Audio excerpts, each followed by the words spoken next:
नमस्ते दोस्तों, स्वागत है आप सबका 10 कदम के नए एपिसोड में। आज हम एनक्लेक्स क्रैश कार्ड से रिलेटेड इसेंशियल क्वेश्चंस कवर करने वाले हैं। इमरजेंसी प्रिपेयर्डनेस की ये टॉपिक्स आपकी एग्जाम और रियल लाइफ प्रैक्टिस दोनों के लिए बहुत इंपॉर्टेंट हैं। तो चलिए शुरू करते हैं और जल्दी से की पॉइंट्स पर नजर डालते हैं। Question 1, A nurse is responding to a code blue in a patient's room. Upon arrival, the patient is pulseless and apneic and CPR has been initiated. The first defibrillation attempt with 200 joules biphasic is unsuccessful and the rhythm remains ventricular fibrillation VF. The team continues CPR. Which medication from the crash cart should the nurse anticipate administering next and at what dose? A. Atropine 1 mg IV push. B.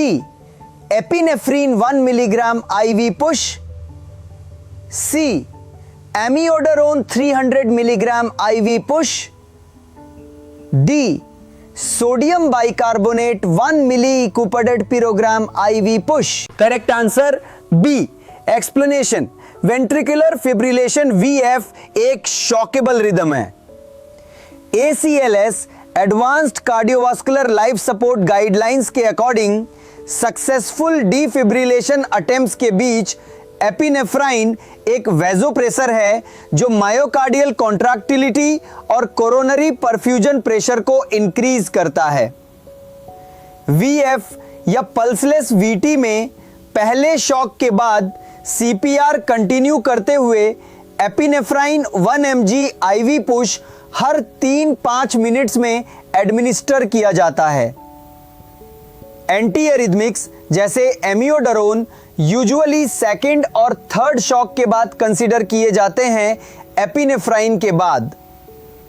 Option A atropine असिस्टोली या bradycardia में use होता है, VF में नहीं।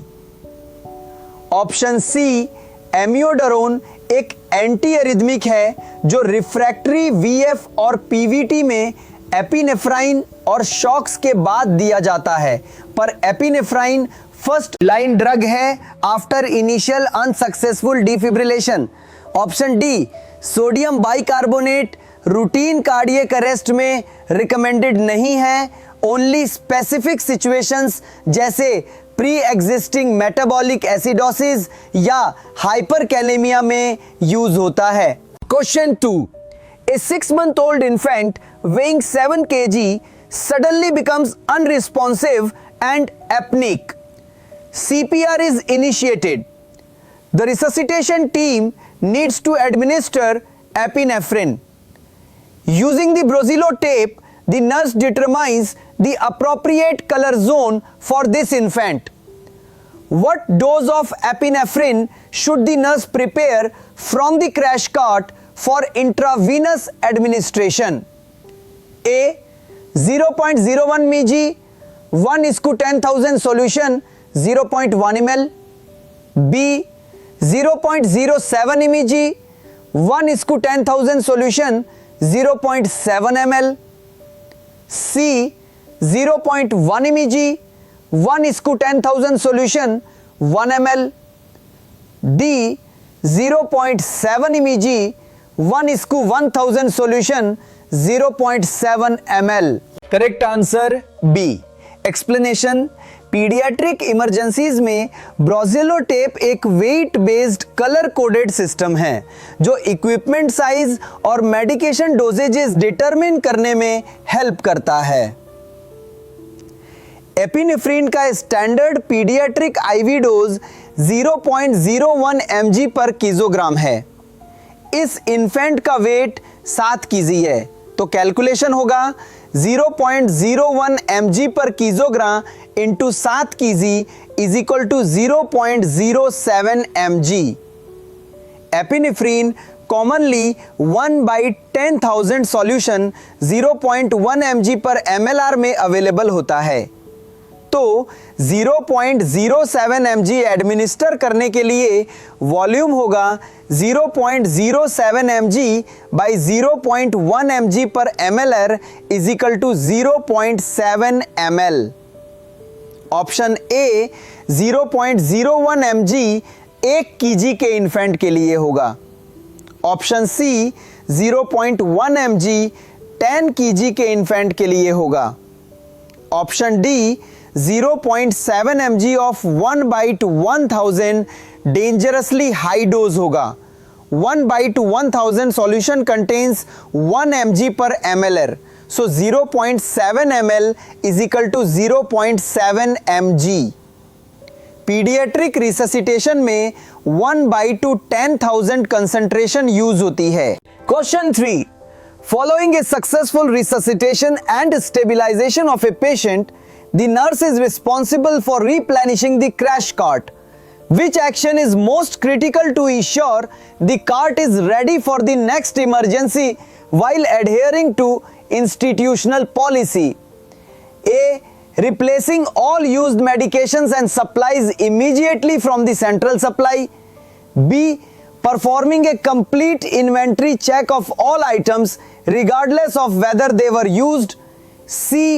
Ensuring the defibrillator battery is charging and functional. D.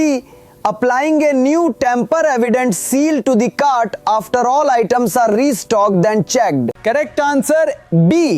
Explanation: successful resuscitation के बाद crash cart को replenish करना एक्सट्रीमली इंपॉर्टेंट है।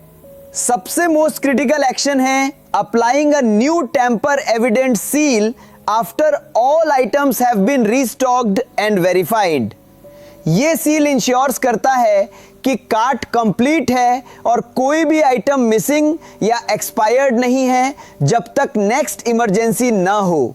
इससे अकाउंटेबिलिटी भी मेंटेन होती है और कार्ट की रेडीनेस की सियोरिटी मिलती है।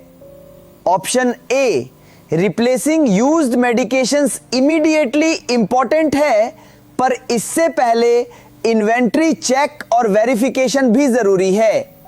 Option B complete inventory check is a necessary step before sealing, but applying the seal signifies final readiness and security.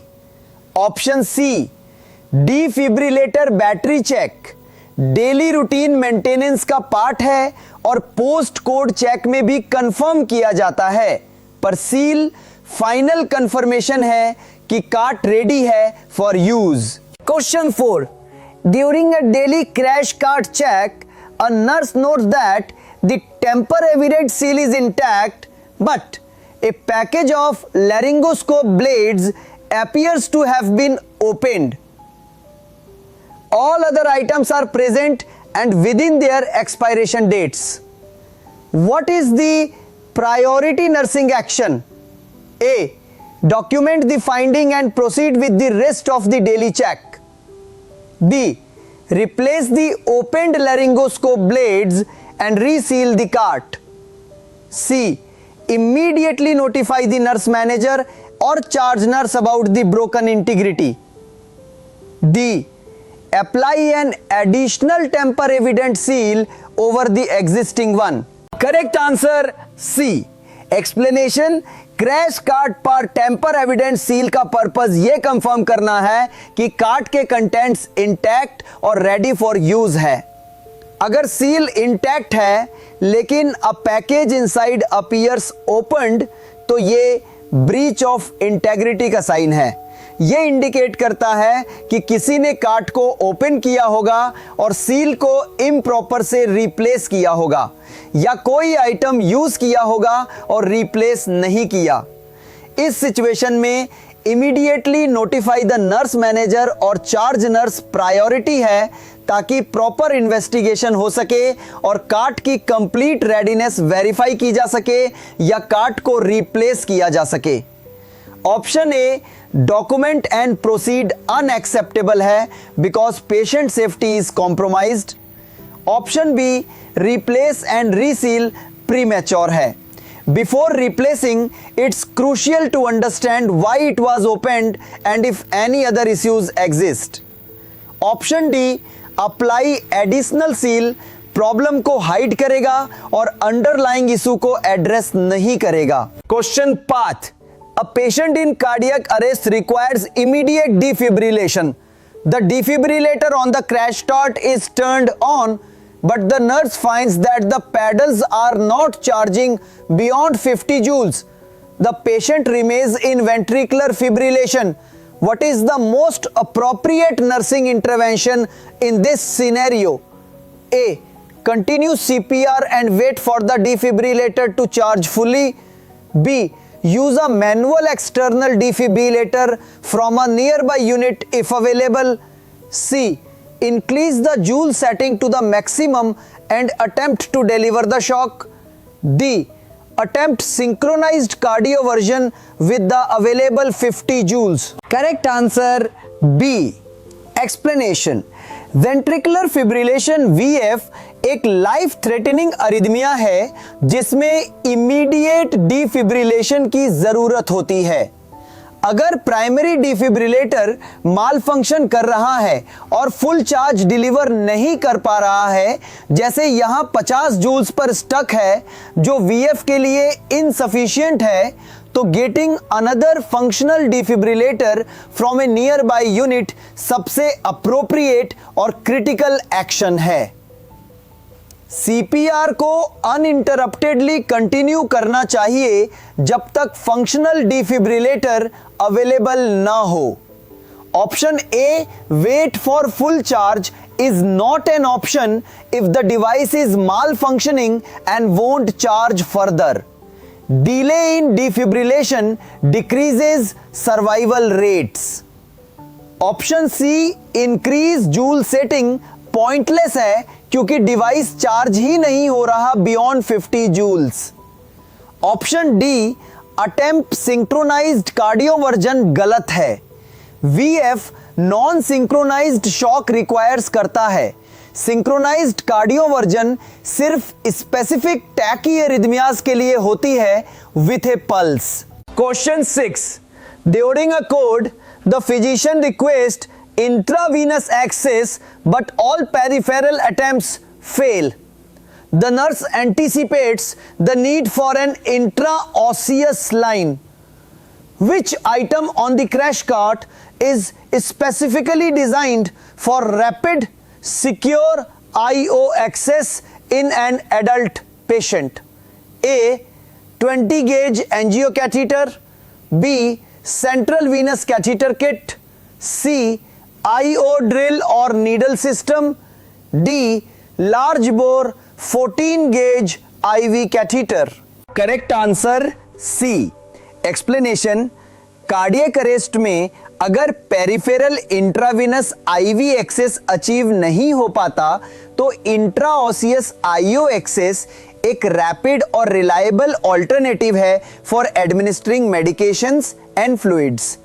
Crash cart में आईओ ड्रिल और निडल सिस्टम स्पेशली डिजाइंड होता है for emergency IO access in both adult and paediatric patients. ये system allows fast and effective insertion into the bone marrow cavity. Option A, 20 gauge angiocatheter और option D, 14 gauge IV catheter peripheral IV lines के लिए use होते हैं. Option B, central Venus catheter kit central lines के लिए use होता है जिसमें ज्यादा टाइम और स्पेसिफिक टेक्निक की जरूरत होती है जो इमरजेंसी कोड सिनेरियो में फिजिबल नहीं है. Question 7. A patient experiences sudden respiratory arrest due to an anaphylactic reaction. The physician orders immediate intubation. The nurse rapidly prepares the necessary equipment from the crash cart. Which combination of equipment is essential for a successful intubation attempt in an adult? A. Laryngoscope with a curved blade, Macintosh, endotracheal tube ETT with tough stylet and Magill forceps. B. Laryngoscope with a straight blade, Miller, untuft ETT, oral airway and a syringe. C. Video laryngoscope, ETT with cuff, CO2 detector and suction equipment. D. Flexible bronchoscope, cuffed ETT, pulse oximeter and a towel. Correct answer C. Explanation. Successful adult intubation के लिए CO2 detector की presence critical है to confirm correct ETT placement in the trachea और suction equipment for clearing secretions या vomitus भी essential है। Video laryngoscope increasingly first line choice बनता जा रहा है due to improved visualisation. ETT with cuff adult patients में पॉजिटिव प्रेशर वेंटिलेशन प्रोवाइड करने और एस्पिरेशन प्रिवेंट करने के लिए यूज होता है। Option A Macintosh blade, ETT with cuff, stylet, Magill forceps में एसेंशियल CO2 डिटेक्टर और सक्शन की मेंशन नहीं है। मैगिल फोर्सेप्स रेयर कंडीशंस में यूज होते हैं, रूटीन नहीं। Option B Miller blade, uncuffed ETT। Uncuffed ETT routine adult intubation के लिए एप्रोप्रिएट नहीं है as it won't seal the airway against aspiration.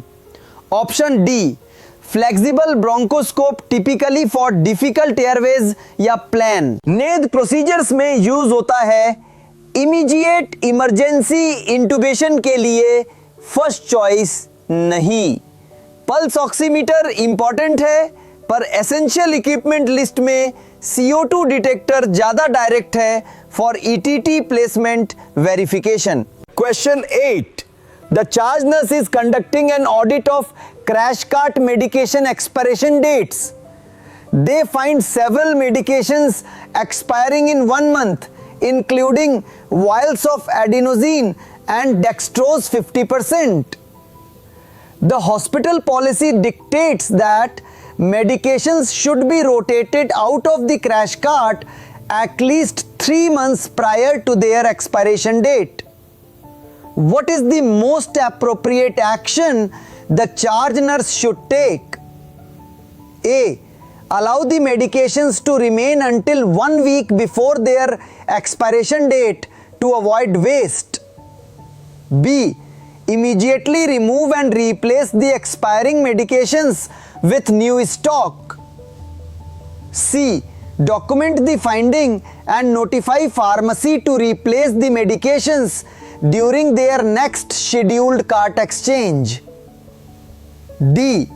Place a prominent expiring soon label on the affected medications and review them again next month. Correct answer B.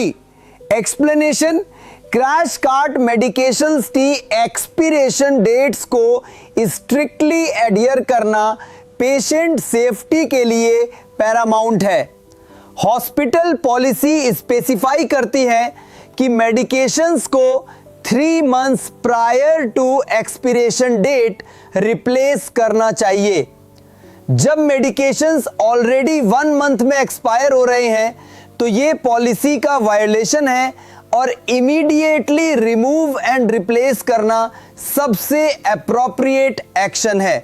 इससे ensure होगा कि emergency में सिर्फ potent और effective medications ही available हों।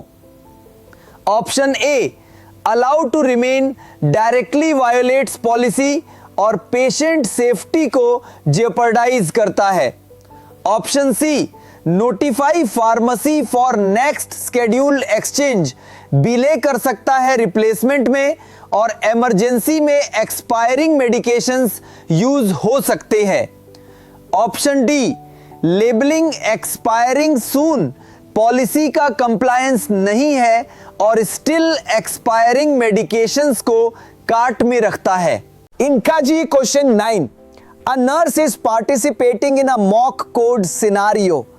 During the scenario, the team realizes that the suction canister on the crash cart is empty and there are no spare canisters or tubing immediately available.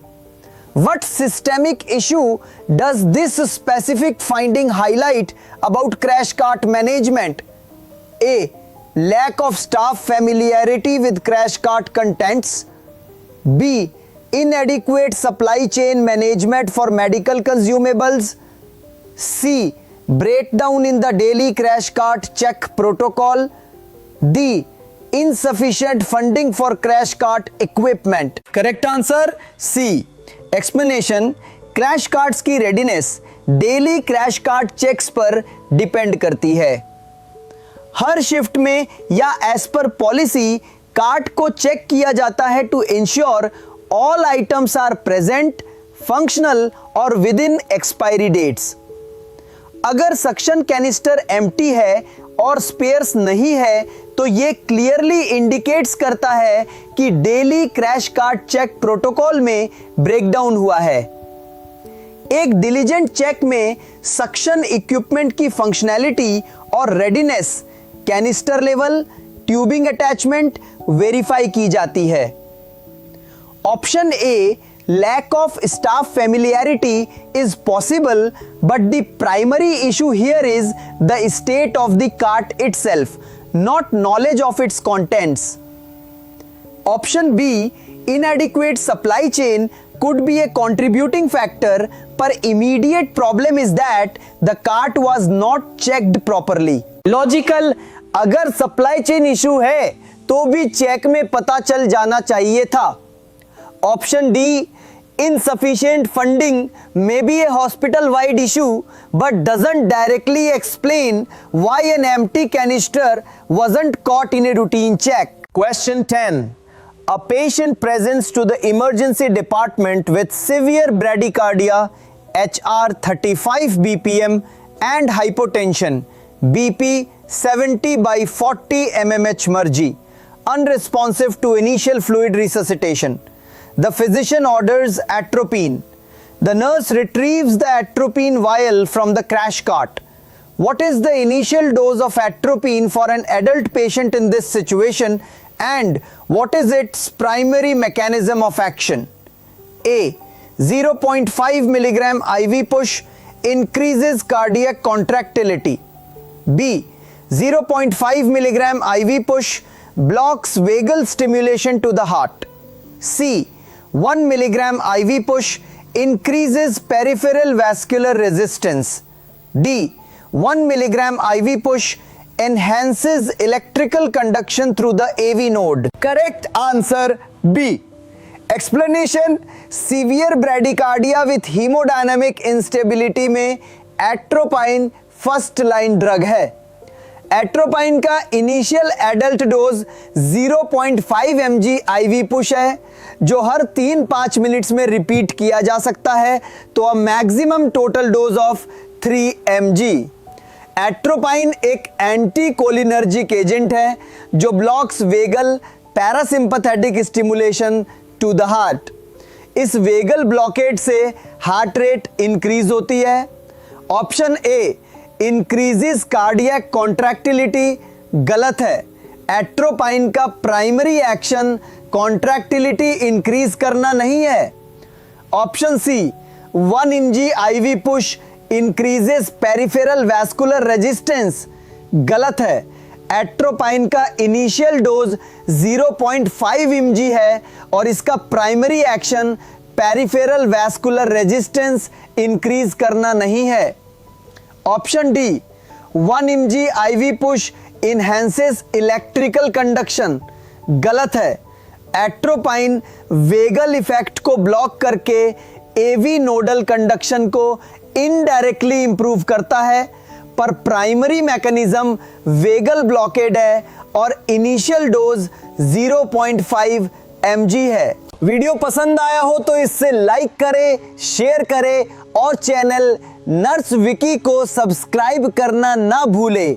Comments में जरूर बताएं कि ये MCQs आपके लिए कितने हेल्पफुल रहे।